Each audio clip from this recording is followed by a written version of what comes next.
Hello everyone, welcome back to my channel.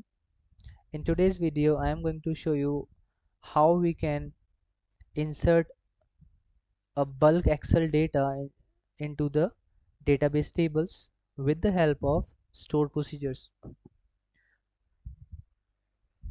Now let me open the SQL server first, because I have created a database there with the name Shubham DB, and inside that I have created one table, registration. The registration table is having a columns first name, last name and password, and ID is basically auto increment. Now the table is created. Now let me show you how the stored procedure looks like. When you go to the programmability, and in the stored procedure you will see I have created one stored procedure named bulk update. Okay, let me show you what is it. So in the bulk update I have passed one parameter which is strxml, and its data type is varchar max. It will take a basically a max length. Its length is max. Why I have taken a varchar max? Because I am passing a bulk data from the Excel file where I will going to convert the data table into the XML, into the form of XML basically. I'll show you in the studio. Let's understand this first. So this is one parameters, and this is the variable I have declared, because the data that I have in strxml I'm going to convert or cast, you can say. I'm going to cast it in the form of XML. I have said everything what is in the strxml variable, or here it is argument, and I'm casting it and putting everything into the XML. Now if you see below, there is a query insert into the registration where I have given the columns which is first name, last name and password. These are the three columns, right?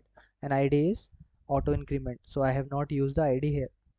Then after that I have to use this thing where I have to pass it like select tc t dot c dot value is a table dot column dot value, where first name in the bracket 1, then varchar 50 as first name. Similar way for last name, and for the password also I have defined. And these things are coming from XML node, from this node. Now XML nodes in the bracket I have write down here the document element, then slash table stc. Now I know this is little difficult to understand right now, but when I show you the XML data, then it will be more clear. So this is the store procedure that I have created for now.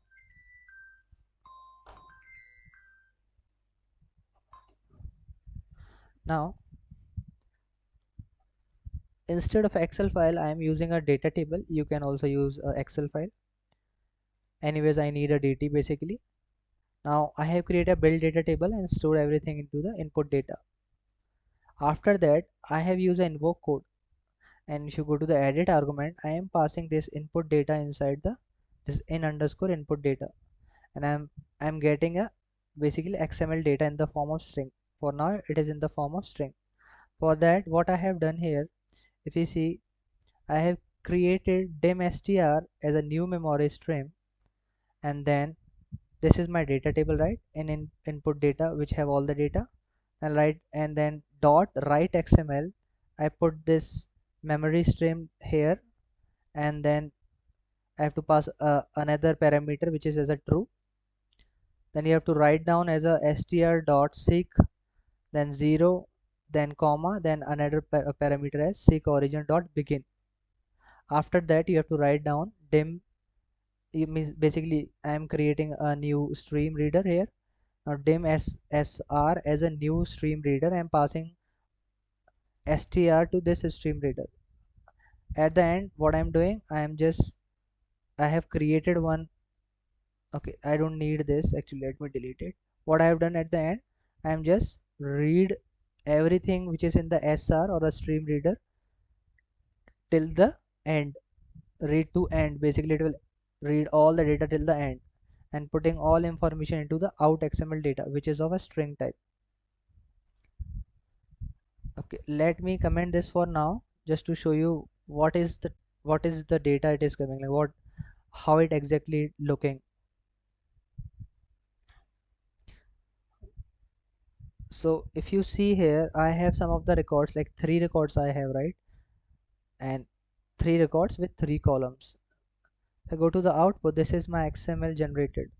Let me copy it to the notepad just to just to show you how it looks. Now it have a document element. It have some text like document element, then table name, then it have all the information, then it have another table name. Table name here basically it is treating as a rows, right? This is one row, this is a second row, and this is a third row. Basically this is how our XML look like. Now when this particular string is passed to this store procedure, now you will see the same thing will going to be passed. This whole information is going to be passed here into this variable, and then we are converting it to the XML. When it is converted into XML, then I am fetching all the values. All the value means I am fetching the all the values which is on the first name, last name, and password. That's why I have mentioned here the first name, last name, and password in the bracket 1, because I want to retrieve this value, the middle value. So that's why I have write it 1 there. After that, if you see here, there is a from XML dot nodes at the rate XML dot nodes. At the rate XML is nothing but this is the declared value variable which I have declared here. So this at the rate XML dot nodes in the bracket, if you see, I have written document element then table name. Now how it is coming? So if you see here, this is the tag document element which comes here, and then after that it is reading a table name. So inside the document element we have multiple table names or a multiple rows, right, which is defined inside the tag table names.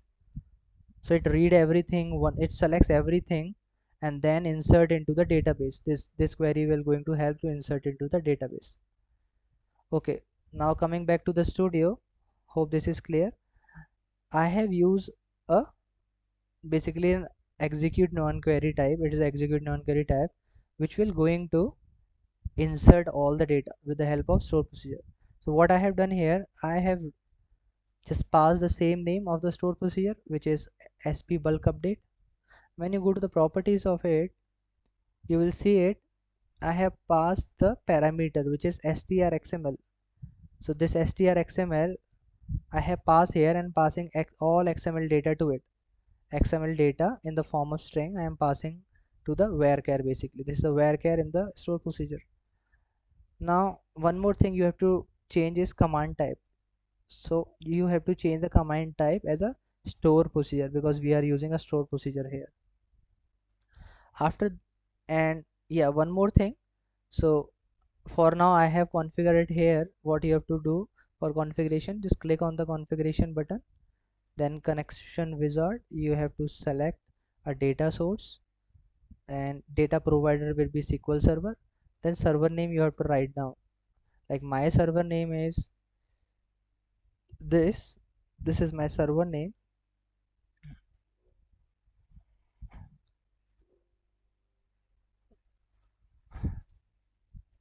Okay, what happened?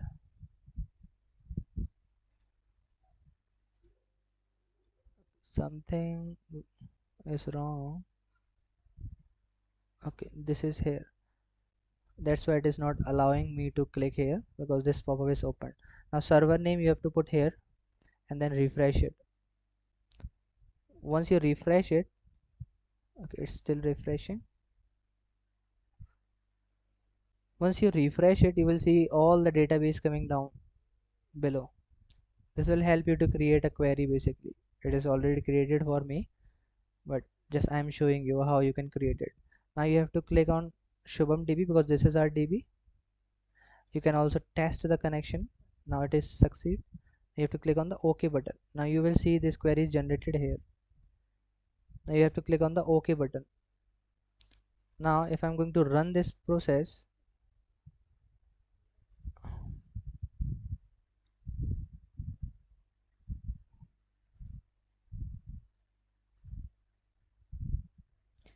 okay, I think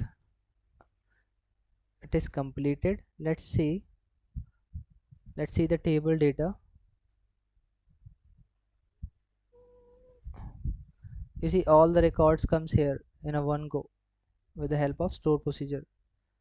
So this is how you can insert a bulk data with the help of store procedure, and that is totally based on the XML base. Now if you have any doubt, you can comment on my video, and thank you so much for watching it. Have a great day. Bye.